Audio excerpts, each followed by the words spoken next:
more quick questions from delegates from across the country. Sacha Knorr of the Beaumont Chamber of Commerce would like to know how your government plans to invest in agriculture industry diversification, as well as processing plants, biofuel plants, biomass fractionation plants, and the like, so Canada can become more self-reliant while getting its quality goods to international markets.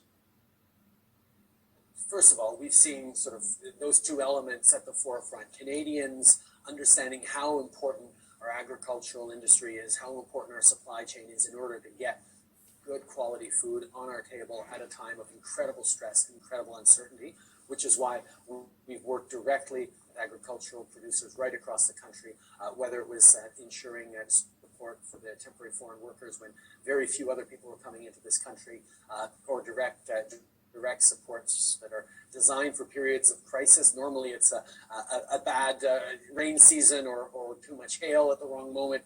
This is a global pandemic, but it is not the fault of our farmers, and that is why we are there to support them.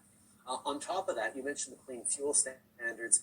As those come into play, there's going to be a tremendous opportunity for biofuels, and I know a lot of agricultural communities are very excited about us moving forward on that.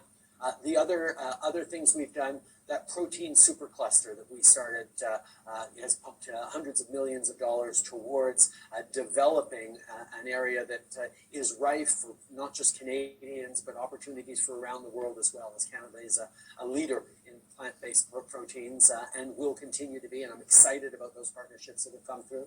And then finally, on the infrastructure bank, we also saw significant investments, around $800 million, I believe, towards improvements in irrigation in Alberta, and more to come across the prairies, where quality and reliability of water for irrigation is going to be essential moving forward. So we have been there for our agricultural industry. I was very pleased also to announce in the throne speech that we're going to move forward with the Canada Water Agency, which will be there to replace the Prairie Farm Rehabilitation Act that actually administration that was shut down by a previous government. We know how important managing water is in our prairies, particularly at a time of global uncertainty and climate change. So these investments will go a long way towards ensuring a brighter future for our farmers. Let's go north.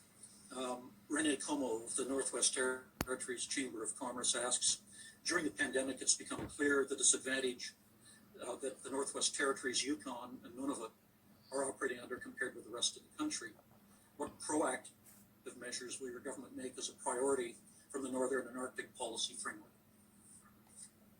There have always been real challenges around economic development in the North, particularly around the sense of distance and being cut off the rest of the South, the rest of our economy that has certain advantages but also real challenges. Well, during this pandemic, the fact that we took as a priority the vulnerable northern areas and peoples and communities that don't always have the kind of access to services or healthcare or affordable housing that is not overcrowded was made. So there was even greater cutting off of our north, which had real challenges, which is why we made direct investment in airlines so that there could be regular service to the north still, even though there were very few passengers, but for goods, and that was really important.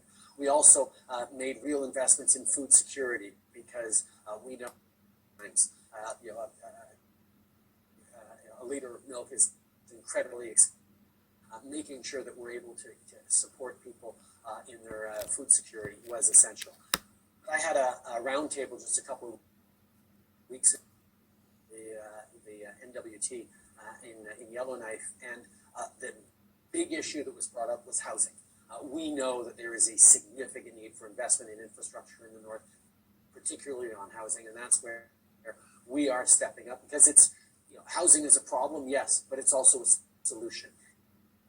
More access to housing, quality, low-cost housing are the kinds of things that you can build an economy around, and that's why within the Northern and Arctic Policy Framework, very closely with the governments, the territories, with Indigenous partners, to give life to the priority that they've all laid out, which is nothing about the North without the North. We will continue to work with them on growing their economy and creating opportunities.